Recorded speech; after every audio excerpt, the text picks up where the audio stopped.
So alright guys, ரொம்ப நாள் கழிச்சு உங்கள் ட்ரைபல் சீஃப் ரோமன் ரெயின்ஸ் ஒரு மிகப்பெரிய ஸ்பீச்சை பார்த்தீங்கன்னா இந்த வாரம் ஆளை பேசியிருக்காரு. அதுவும் குறிப்பாக பால் ஹேமனுக்கும் ரோமன் ரெயின்ஸுக்கும் ஒரு பெரிய பிரச்சனை ஏற்பட்டிருக்குது. வாங்க Roman Reigns and ball Hemen என்ன பேசினாங்க அப்படிங்கிறத தமிழில் பார்க்கலாம். மறக்காமல் ஃபஸ்ட் டைம் சேனலுக்கு வந்துருக்கோங்க, சப்ஸ்கிரைப் பண்ணிக்கோங்க, பெல் ஐக்கானை கிளிக் பண்ண முடியுமா? தினமும் ஒரு ரஸ்லிங் செய்திகளை மிஸ் பண்ணாமல் தமிழில் தெரிஞ்சுக்கோங்க. மறக்காமல் ஒரு லைக் பண்ணிக்கோங்க. ஷோ ஆரம்பித்த உடனே பார்த்தீங்கன்னா ரோமன் ரெயின்ஸ் தான் வராரு. ரோமன் ரெயின்ஸ் ரசிகர்களை பார்த்து உண்மையிலேயே வியர்ப்புட்டிட்டார். ஏன்னா எல்லாருமே பார்த்தீங்கன்னா அந்த அளவுக்கு ரோமன் ரெயின்ஸை நேசிக்கிறாங்க. எல்லாருமே பார்த்தீங்கன்னா ரோமன் ரெயின்ஸ் அப்படின்னு சொல்லிட்டு கூக்குரல் கொடுத்துட்டு இருக்கிறாங்க. இதை கேட்ட ரோமன் ரெயின்ஸ் பார்த்தீங்கன்னா, ஆல்ரைட் மக்களே, நான் இந்த இடத்துல பேசலாமா? நீங்கள் எல்லாருமே என்னை நேசிக்கிறீங்க, எனக்கு நல்லாவே தெரியுது. Many come acknowledge me. எவ்வளோ நாள் ஆச்சுல இந்த சத்தத்தை கேட்டு அப்படின்னு சொல்லும்போது மக்கள் எல்லாருமே ரோமன் ரெயின்ஸ் அப்படின்னு சொல்கிறாங்க. உங்கள் எல்லாரையுமே நான் ரொம்ப மிஸ் பண்ணேன். கடைசியாக கிட்டத்தட்ட உங்களை பார்த்து ஒரு 6 months ஆச்சு, அதாவது யூகே மக்களை பார்த்து. மீண்டும் உங்களை பார்க்கும்போது எனக்கு ரொம்பவே சந்தோஷமாக இருக்குது. நீங்கள் எல்லாருமே என்னை எக்னாலஜ் பண்ணுறீங்க, நீங்கள் எல்லாருமே என்னை நேசிக்கிறீங்க. அதே போல் நானும் உங்களை எக்னாலஜ் பண்ணுறேன், நானும் உங்களை நேசிக்கிறேன். நான் கோடி ரோட்ஸுக்கிட்ட டைட்டில் இழக்கும்போது மக்கள் எல்லாருமே என்னை வெறுத்துடுவாங்க, என்னுடைய டைட்டில் ரேஷன் முடிஞ்சிருச்சு, அவ்வளோதான் அப்படின்னு நினச்சேன். பட் ஆனால் என்னுடைய அடுத்த பாதை அதை விட பெரிய சாம்பியன்ஷிப் நீங்கள் தான், இந்த மக்கள் தான் சாம்பியன்ஷிப் அப்படிங்கிறது அதுக்கப்புறம் தான் எனக்கு தோணுச்சு. நான் இழந்த டைட்டில் இப்போ கோடி ரோட்ஸ் கிட்ட தான் இருக்குது. நான் நினச்சா மோதலாம், ஆனால் என்னுடைய பாதை இப்போது வேறு ஒரு திசையை நோக்கி இருக்குது. நான் யாரை பற்றி பேசுகிறேன்னு உங்களுக்கு தெரியும், அந்த கூட்டத்தை பற்றி தான். ஆமாம், அந்த கூட்டத்தில் இருக்கிற எல்லாருமே சேர்ந்து என்ன பேர் வச்சாங்க அந்த கூட்டத்துக்கு? விஷன். நான் அந்த விஷனை பற்றி தான் பேசுகிறேன். கலர் ட்ரெஸ்ஸை போட்டுட்டு நல்லவ மாதிரி பேசிகிட்டு இருக்கிற செத்ரோலன்ஸை பற்றியும் அவன் கூட இருக்கிற துரோகிகளை பற்றியும் தான் நான் பேச வந்திருக்கிறேன். உண்மையிலேயே நான் இந்த இடத்துல நிறைய விஷயங்கள் பேசலான்னு சொல்லி வந்தேன். ஆனால் எல்லாமே செத்ரோலன்ஸுடைய பேரை கேட்டோன்னே மூட் ஆஃப் ஆகிட்டு. அந்த அளவுக்கு எனக்கு செத்ரோலன்ஸை பார்த்தா பிடிக்காது. அதுக்கு காரணம் கூடையே இருந்து துரோகம் செய்கிறது எப்படி அப்படிங்கிறத கற்றுக்கிட்டான். அவன் மட்டும் இல்லை, கடைசியில் எனக்கு பால் ஹேமனும் கூடையே இருந்து துரோகம் பண்ணிட்டான்ல. Past is pass. நடந்து முடிஞ்சதை பற்றி பேசி எந்த பிரயோஜனமும் கிடையாது, எனக்கு தெரியும். சரி, வேறு எதை பற்றி பேசலாம்? பிளட் லைனை பற்றி பேசலாமா? என்னுடைய பிக் ப்ரதர் ஜே ஊசோ, நான் பிளட் லைனை பற்றி பேசலாம்னு சொல்லும்போது நீங்களே ஜே ஊசோன்னு சொல்கிறீங்க. அந்தளவுக்கு ஜே மக்கள் மத்தியில் ஒரு மிகப்பெரிய இடத்தை படிச்சிருக்கிறான். ஜே இப்போ அடுத்த லெவலை நோக்கிட்டு இருக்கிறான். இப்போ ஜே ஊசோ கூடிய சீக்கிரம் வேர்ல்டு ஹெவிவெயிட் சாம்பியனும் ஆக போகிறான். அந்த அளவுக்கு ஜே ஊசோ அடுத்த லெவலுக்கு போய் நிற்கிறான். நான் ஜே ஊசோவை பற்றி கண்டிப்பாக ஒன்று சொல்லி ஆகணும், பெருமையாக இருக்குது. ஏன்னா அவனை யாருமே பார்த்திங்கன்னா ஏற்றுக்கலை, எக்னாலஜ் பண்ணலை. அதெல்லாம் மீறி ஒரு வேர்ல்ட் சாம்பியனாக ரசல்மேனியாவில் ஆனான். மக்கள் எல்லாருமே திரும்பி பார்க்க வச்சான். ஐ எக்னாலஜ் ஜே. கண்டிப்பாக ஜே கிளாஸின் பேரஸில் அவனோட டைட்டில் மீண்டும் பெறுவான் அப்படின்னு பேசிகிட்டு இருக்கும்போது அந்த இடத்துல ஒரு கூக்குரல், லேடீஸ் அண்ட் ஜென்டில்மேன் அப்படின்னு. யாருன்னு தெரியும் உங்களுக்கு? பால் ஹேமன் வந்துட்டார். லேடீஸ் அண்ட் ஜென்டில்மேன், ஏன் பேர் பால் ஹேமன். ஆக்சுவலி பால் ஹேமன் தன்னுடைய பேரை சொல்லதுக்கு முன்னாடியே மக்கள் எல்லாருமே பார்த்தீங்கன்னா பால் ஹேமன் அப்படின்னு சொல்லிட்டாங்க. நான் பாருங்கள் மக்களே, நான் இந்த இடத்துல என் பேரை நான் உங்ககிட்ட கேட்டு திருப்பி கேட்கணும் அப்படின்னு சொல்லி விரும்பலை. நான் இன்றைக்கி முக்கியமான விஷயம் பேச தான் ரோமன் வந்திருக்கிறேன். Roman tribal chief. உனக்கு ஞாபகம் இருக்குதா? நான் ப்ராக் லெஸ்னர்கிட்ட ப்ராகை பீஸ்லேயரில் ஆக்கும்போது நான் அவங்ககிட்ட ஒரு அட்வொகேட்டாக இருந்தேன். ப்ராக் லெஸ்னரை நான் ஒரு உச்சத்தின் மேலே கொண்டு போய் புகழின் உச்சத்துக்கு கூட்டு போனேன். இப்போ கூட மக்கள் எல்லாருமே ப்ராக் எப்போ வருவார் அப்படின்னு கேட்குற அளவுக்கு நான் கொண்டு போனேன். அப்படிப்பட்ட ப்ராக்கை விட்டுட்டு 2021 நான் ஓன் கூட ஜாயின் பண்ணேன். அந்த நேரம் ஞாபகம் இருக்குதா? நான் ஓன் கூட ஜாயின் பண்ணும்போது உங்ககிட்ட எதுவுமே இல்லை. நான் வந்ததுக்கப்புறமா பிளான் கொடுத்தேன். நீ டைட்டிலை வின் பண்ண, என்னால் டைட்டிலை வின் பண்ண. அந்த டைட்டில் 1300 நாள் வச்சுருந்த. அது மட்டும் இல்லை ரோமன், நீ பிளட் லைனை உருவாக்கின.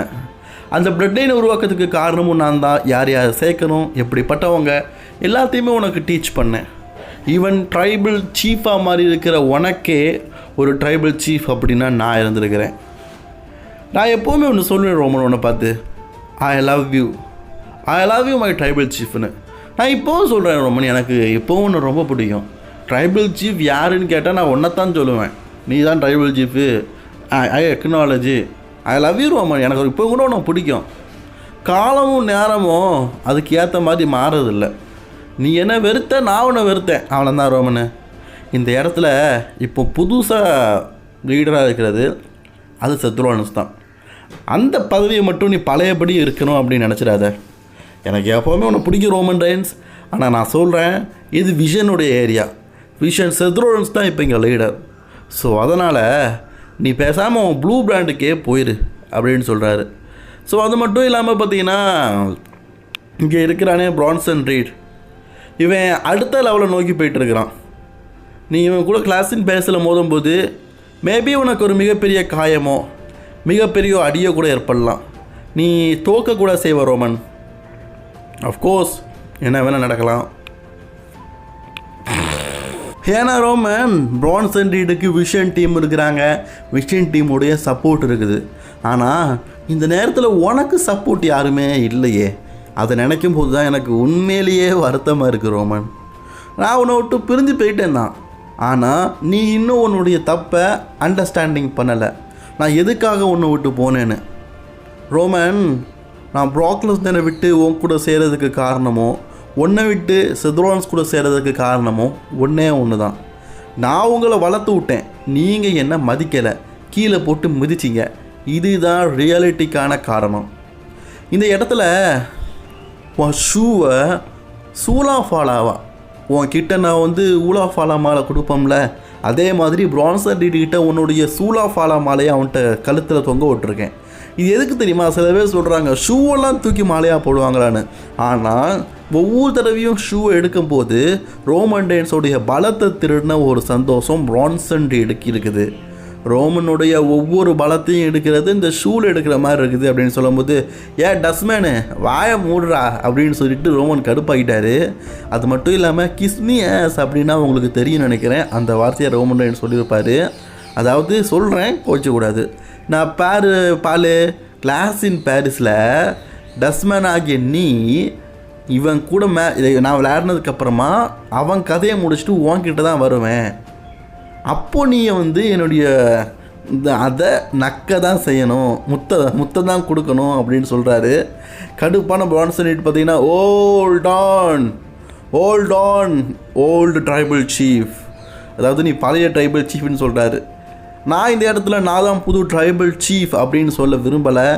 ஏன்னா நான் எப்போவுமே வந்து ட்ரைபிள் தீஃப் தான். நானும் வந்து ஒரு சம்மோன் குடும்பத்தை சேர்ந்தவன் தான். ஸோ சம்மோன் குடும்பத்தை சேர்ந்தேன்னா நீ எப்படி யோசிப்ப, எந்த மாதிரி இருப்ப அப்படிங்கிறது எனக்கு நல்லாவே தெரியும். நான் ஒரு சம்மோன் ஃபேமிலின்னு சொல்லும்போது ரோமனுக்கு சிரிச்சுக்கிட்டே சொல்லாரு, என்னது பிரான்சன் ரீடு ஒரு சம்மோன் ஃபேமிலியா? எப்போ ஆஸ்திரேலியாவில் எங்கள் குடும்பத்தை சேர்ந்தவன் இருக்கிறான்? ஒரு வேளை இங்கே இருந்து கடல்ல இருந்து தப்பிச்சு ஆஸ்திரேலியாவில் குடும்பமாக கும்மி அடிச்சிட்டு இருக்கீங்களா? சேர் நீ வந்து அனோலி ஃபேமிலி, நீ ஒரு சமூகன் குடும்பம் அப்படிங்கிறத நான் ஒத்துக்கிறேன். அதுக்கு நீ ஒன்று பண்ணணுமே, என் ஷூவை என்கிட்ட தந்துட்டு மன்னிச்சிக்கோங்க ரோமனு, நான் இதுக்கப்புறம் தப்பு பண்ண மாட்டேன் அப்படின்னு என்கிட்ட மன்னிப்பு கேட்டுட்டு இந்த மக்கள்கிட்டையும் சாரி மக்களே, இதுக்கப்புறமா இப்படி திருட மாட்டேன் அப்படின்னு சொல்லிட்டு போனோம். வா என் ஷூவை கொண்டா அப்படின்னு சொல்லும்போது அப்போ தான் ஒரு நீ வந்து சம்மோன் ஃபேமிலின்னு ஒத்துக்கு வரான். ஏன்னா அவர் சம்மோன் ஃபேமிலின்னு எல்லாருக்கும் தெரியும்ல. பிரான்சன் ரீட் தான் சம்மோன் ஃபேமிலின்னு சொன்னதுனால திருடுன ஐட்டத்தெலாம் வச்சுட்டு போ அப்படின்னு சொல்லிட்டு ரோமன் ரெயின்ஸ் சொல்கிறாரு. ஆனால் பிரான்சன் ரீட் பார்த்திங்கன்னா அப்படியே மாலை எடுத்து கொடுப்பாருன்னு பார்த்தா பார்லிமெண்ட்டை போட்டு, நான் வந்து உன் சொல்லு பேச்சை கேட்குற ஆள்லாம் கிடையாது. நான் பாரு, நீ ட்ரைபிள் சீஃபாக இருக்கலாம், நான் ட்ரைபிள் தீஃப். ஒரு திருடன் எப்போவுமே தன்னைத்தானே குறைச்சி எடை போட மாட்டான். நான் வந்து ஒரு சமூக குடும்பத்தை சேர்ந்தவன் தான், அதை நிரூபிக்கிறதுக்கு எந்த விதமான எக்ஸ்ட்ரீமுக்கும் நான் போவேன் அப்படின்னு சொல்லும்போது ரோமன் ரெயின்ஸ் கடுப்பாயிட்டார். அவன்ட்டெல்லாம் பேசிகிட்டு இருந்தால் சரியாகாதுன்னு சொல்லிட்டு கீழே இறங்கி ரோமன் ரெயின்ஸ் பார்த்தீங்கன்னா பிரான்சன் ரீடை அடிக்க ஆரம்பிச்சிட்டாரு. 2 பேரும் மாறி மாறி சண்டை போடுறாங்க. கடைசியில் ரெஃப்ரீஸ் எல்லாருமே பார்த்தீங்கன்னா வந்து தடுத்து நிறுத்தின எல்லாமே ஆயிடுச்சுங்க. ரொம்ப நாள் கழிச்சு ரோமன் ரெயின்ஸ் பேசினார். இதுதான் உங்கள்கிட்ட கொஞ்சம் தமிழில் எக்ஸ்பிளைன் பண்ணிட்டேன். பிடிச்சிருந்தா லைக் பண்ணிக்கோங்க, ஷேர் பண்ணிக்கோங்க, ஒரு வீடியோஸ் பார்க்க சப்ஸ்கிரைப் பண்ணிக்கோங்க.